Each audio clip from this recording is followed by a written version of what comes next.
The Esri Maps for Public Policy site is a valuable tool for exploring and sharing maps that highlight where policy can make the greatest impact.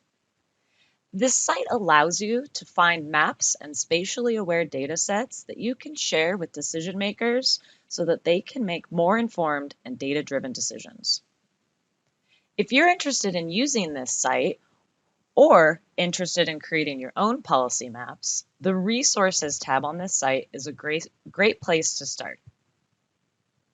At the top, you can find community perspectives, which provide context for how policy initiatives are using GIS to change their way of thinking.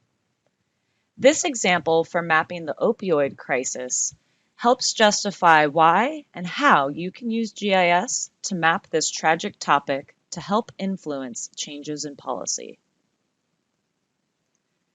If you're just getting started, check out these introductory resources to learn more about how to use the policy site or to learn more about policy mapping techniques. If you want to start making your own policy maps, the next set of resources help teach you how to apply GIS concepts to your own spatial workflows. These real-world tutorials will teach you step-by-step how to create your own maps and analyses that highlight where changes will be the most impactful within your community.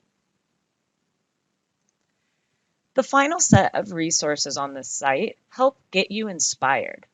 See how others are using the power of spatial thinking to help decision makers make data-driven decisions. For instance, this example about the homelessness crisis in Los Angeles, California, shows how a story map can help communicate the areas most in need through the power of spatial thinking. These are just a few examples, but new resources are regularly being added. These resources are designed to kickstart your own journey through making maps that can make a difference in your community.